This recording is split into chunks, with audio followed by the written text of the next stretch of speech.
Bonjour à tous, je suis Julie Siros, animatrice territoriale sur le département des Pyrénées-Orientales et l'Ariège.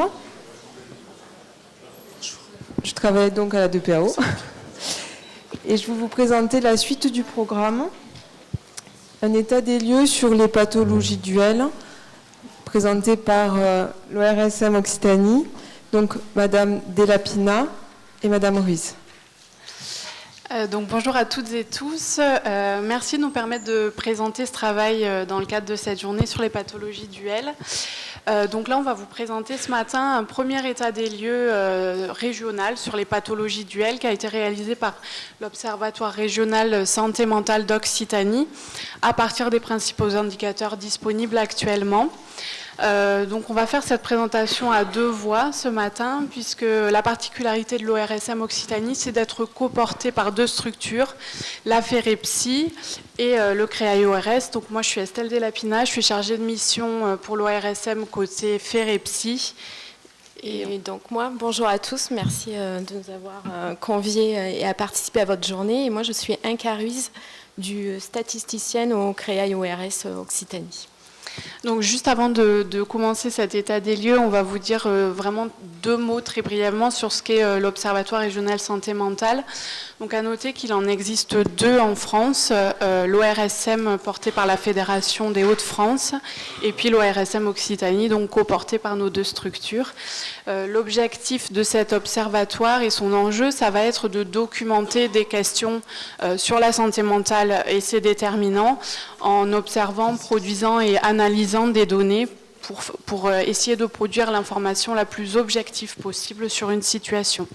Donc les pouvoirs publics, le grand public et les professionnels de santé peuvent nous solliciter pour répondre à ces questions. Donc très brièvement sur les moyens mis en œuvre par l'ORSM, juste on voulait vous dire un petit mot sur l'outil Cartopsy Occitanie, qui est un outil de cartographie interactive qui a été développé et qui comprend de nombreux indicateurs, près de 400 indicateurs sur la santé mentale et qui est disponible sur le site de l'ORSM Occitanie. Du coup, moi, ce que je voulais compléter aussi, c'est qu'on est toutes les deux là devant vous, mais l'ORSM, c'est toute une équipe. Il y a aussi Alexandrine Salis qui est aussi avec nous. Et pour construire cette présentation qu'on va vous dérouler, on s'est appuyé sur un comité scientifique qui est constitué du docteur Nicolas Navarro, docteur François Olivier, docteur Frédéric Caro et docteur Philippe Nicolas aussi, qui ont participé à nous aider effectivement à monter cette présentation. Et également la participation d'un stagiaire qui a été avec nous pendant 1 an, qui est Alexandre Durel.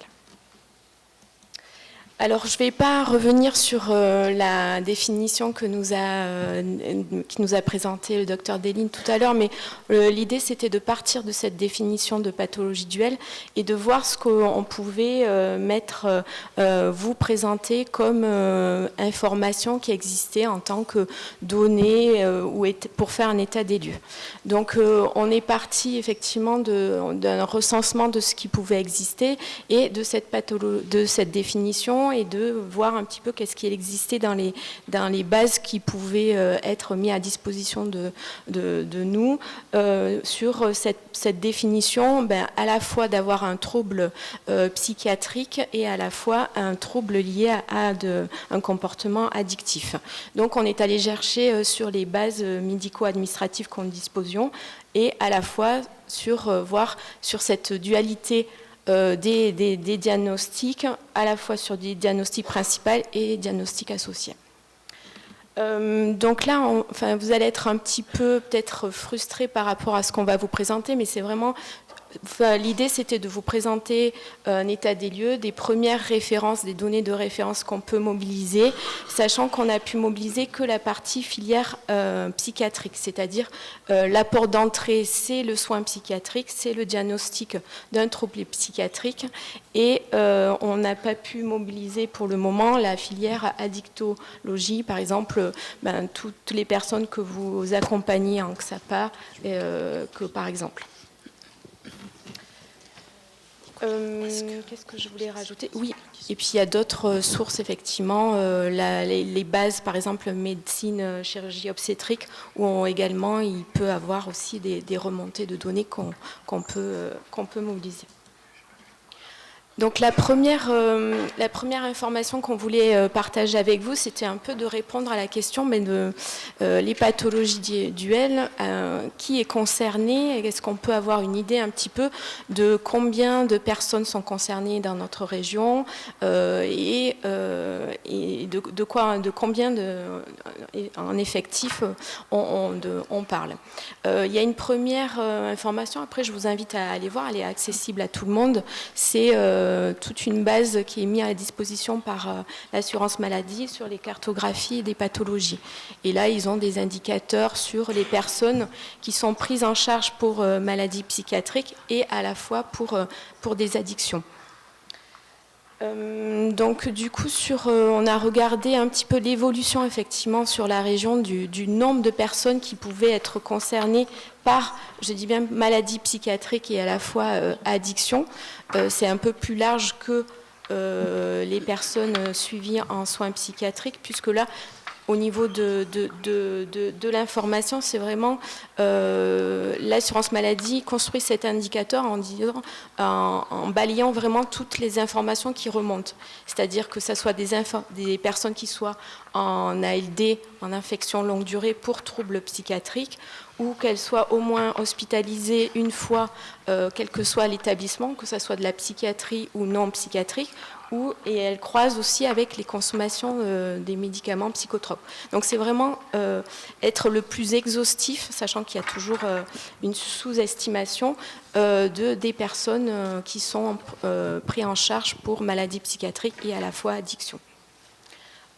En 2021, en région, on était à peu près à 73 000 personnes.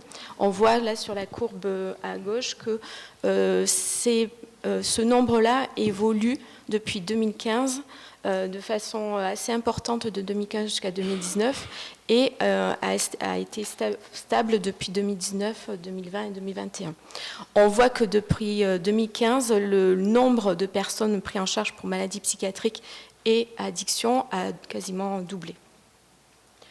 Ce qui est intéressant aussi, c'est la prévalence, c'est-à-dire ces personnes-là, par rapport à l'ensemble de la population de référence, comment on peut les situer. Donc c'est 1 pour 100 en Occitanie, et du coup les hommes un peu plus que les femmes. Sur la pyramide des âges, on peut voir aussi qu'il y a un nombre plus important effectivement de hommes, mais sur la pyramide des âges, ce qui est intéressant de voir, c'est que pour les plus jeunes, ça concerne autant les femmes que les hommes, et après, on voit que ça grossit sur le côté homme. Un plus grand nombre entre 50 et 59 ans, et après, ça diminue avec l'âge.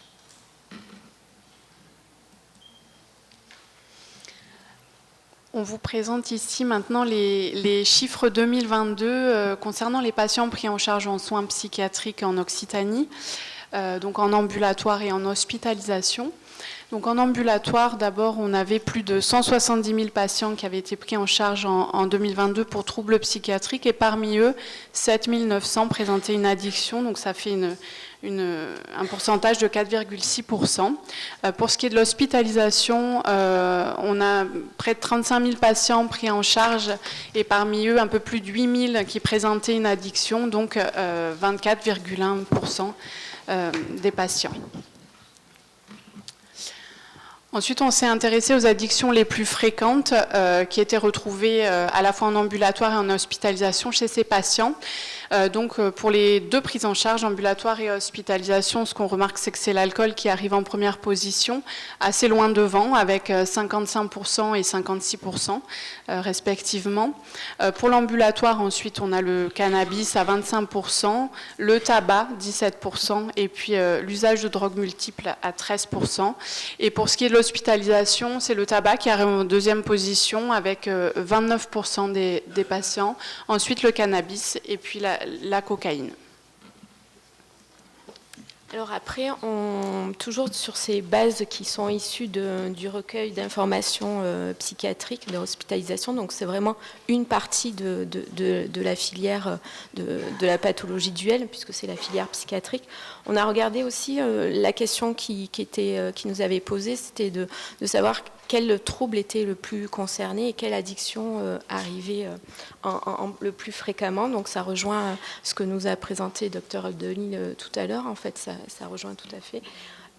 Et on peut s'apercevoir que le tabac en fait est sous-renseigné en fait, puisque du coup, comme l'a dit le Dr Abdelil, ça devrait arriver en pôle position, et du coup là on le retrouve vraiment par exemple sur les troubles de l'humeur en ambulatoire en 3e position et en hospitalisation en 2e position. Donc si je reviens par catégorie de troubles psychiatriques et par addiction, c'est l'alcool effectivement qui arrive en premier sur les personnes souffrant de troubles de l'humeur, troubles de l'anxieux et troubles de la personnalité. Et pour les troubles psychotiques, c'est le cannabis.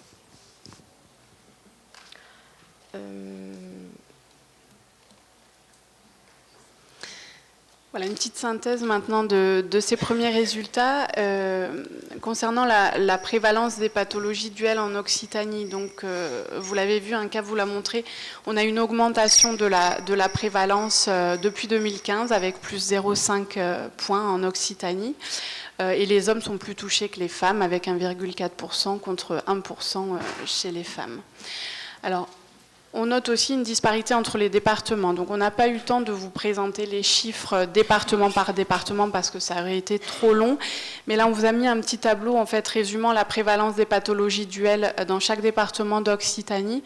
Ce qu'on peut noter, c'est cette prévalence, elle est plus importante dans certains des départements, et notamment 5 avec une prévalence supérieure à 1,7, supérieure ou égale. Donc l'Ariège, l'Aveyron, la Lozère, les Hautes-Pyrénées et les Pyrénées-Orientales. Donc le point commun de ces départements sont des départements ruraux et ou de montagne. Donc il pourrait y avoir différents facteurs pour expliquer ces différences de prévalence, situation socio-économique, l'offre de soins, l'isolement ou les difficultés d'accès aux soins. Mais pour pouvoir répondre à cette question et valider certaines hypothèses, il faudrait mener des enquêtes plus spécifiques sur le sujet. Ensuite, comme on l'a vu, concernant les addictions associées aux 4 troubles psychiatriques les plus fréquents, donc on a retrouvé l'alcool de façon prédominante dans 3 des 4 troubles considérés, et le cannabis pour les troubles psychotiques. Donc ces données, elles reflètent quand même la perception des professionnels et les données de la littérature. Mais ce qu'on a vu, c'est qu'il y avait une très faible proportion d'addiction au tabac dans cette population, qui pourrait dénoter une sous-cotation de la présence de cette addiction dans l'ensemble des troubles psychiatriques, puisqu'on l'a vu tout à l'heure, la prévalence est très forte chez ces patients, et c'est la première cause de mortalité dans cette population. Pour terminer, concernant la nature de la prise en charge des pathologies duel, on l'a vu, il y a une beaucoup plus forte proportion de patients qui étaient pris en charge en hospitalisation par rapport à l'ambulatoire, donc 24% contre 4,6%. C'est un résultat qui questionne et qui pourrait soulever des différences éventuelles de pratiques de cotation entre les deux secteurs, hospitalisation et ambulatoire, avec possiblement une absence de cotation systématique des troubles comorbides dans le secteur ambulatoire. Donc, pour terminer, sur cette synthèse, ce sont des résultats qui sont à considérer avec prudence parce qu'on l'a vu, ils sont issus de la filière psychiatrique uniquement et ils donnent une impression globale de sous-estimation des addictions, mais ça permet quand même d'avoir un premier état des lieux régional et donc une première référence régionale sur les pathologies duel en Occitanie.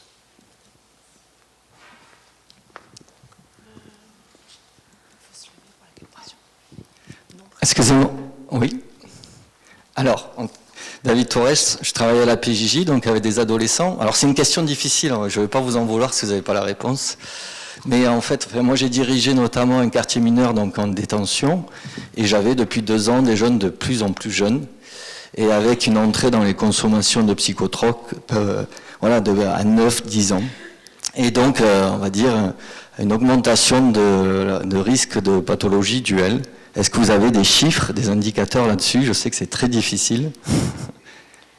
Sur l'entrée, l'âge, on va dire, de plus en plus précoce au niveau de l'entrée dans les consommations multiples en plus, avec des prises de produits autour du protoxyde d'azote, etc.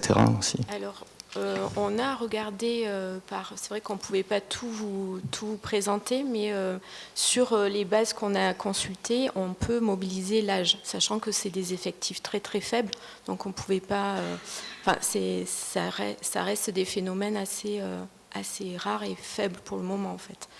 Mais effectivement, on peut aller chercher l'âge sur les bases qu'on dispose. Après, on va être limité sur effectivement la remontée de l'information. C'est toujours pareil. C'était une question difficile. Oui. Du coup, sur les perspectives, parce que c'est comme l'a dit... Il y a une deuxième question. Excusez-moi, je n'avais pas vu. Excusez-moi.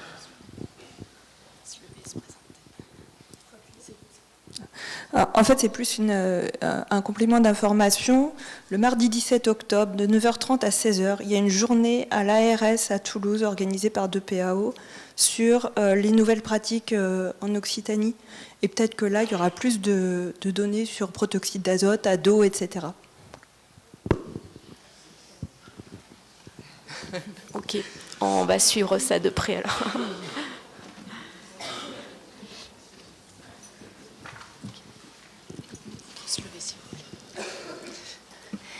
Bonjour, Pascal Hérédia-Rodier, je suis médecin dictologue ici à l'hôpital Marchand et je peux remarquer, enfin c'est une remarque mais je comprends bien que votre manière de travailler et les chiffres auxquels vous avez eu accès ne reflètent pas forcément notre clinique.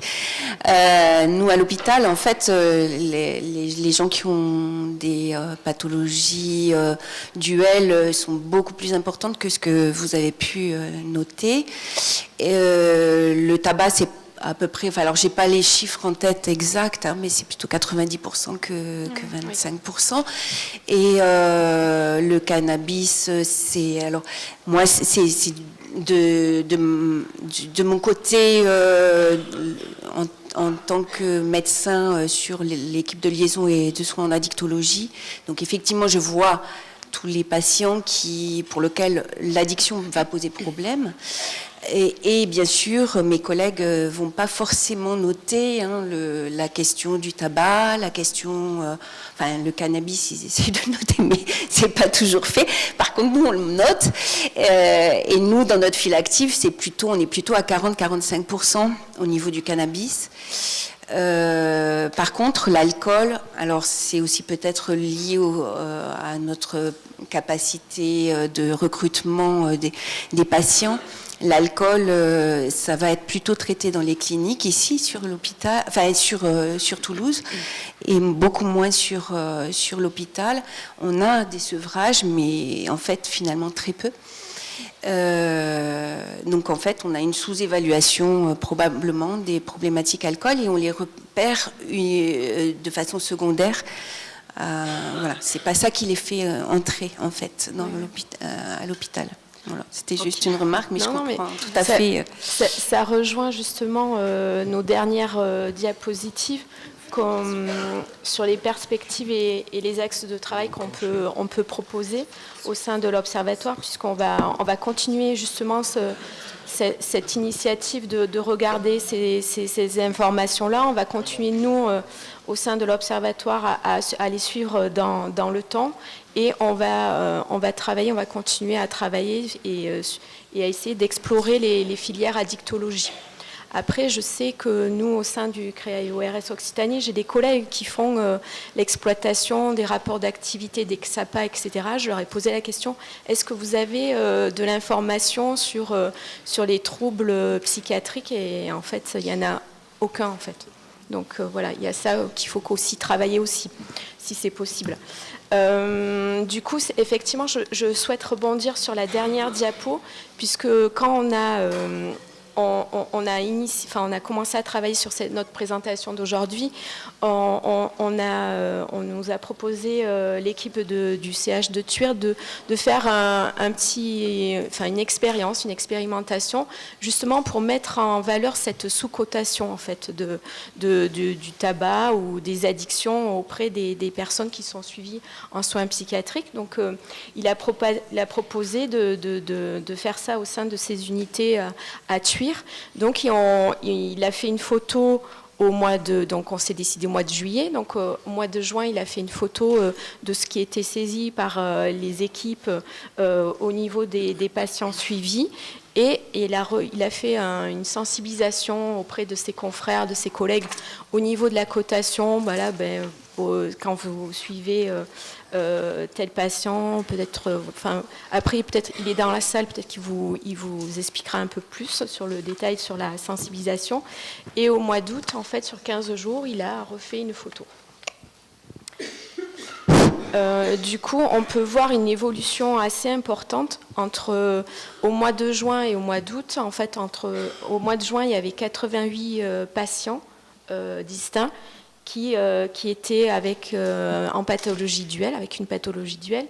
Et au mois d'août, ils étaient 125 au niveau de la cotation. Donc les patients, ça a augmenté de 42% des personnes concernées par une pathologie duelle, rien qu'en l'espace de 2 mois. Et sur la cotation des addictions, ça a augmenté de 62%, puisque au mois de juin, il y avait 166 diagnostics de posés, et c'est passé à 270. Donc voilà, il y a vraiment peut-être un travail effectivement de cotation. Tout à l'heure, je ne sais plus qui avait parlé aussi également de sensibilisation des équipes. Ah, excusez-moi. Bonjour, je suis le docteur Miniaï, je travaille à l'hôpital de Thuir. Donc juste peut-être pour remonter l'information. Oui, bien sûr. Là, au jour d'aujourd'hui, on a des gros problèmes un petit peu pour les hospitalisations des gens qui présentent des addictions. On ne sait pas où les mettre quand ils demandent des sevrages. Donc là où on s'adresse, effectivement, ils ne sont pas désirés dans les hôpitaux psychiatriques, ils ne sont pas désirés dans les cliniques, ils ne sont pas désirés effectivement dans les services de médecine. C'est très très compliqué. Moi je pense effectivement, avant de glisser vers les pathologies d'IL et la psychiatrisation,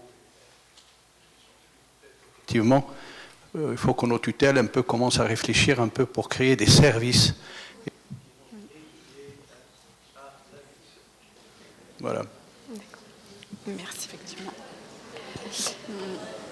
Des services dédiés à l'addiction, parce que le micro,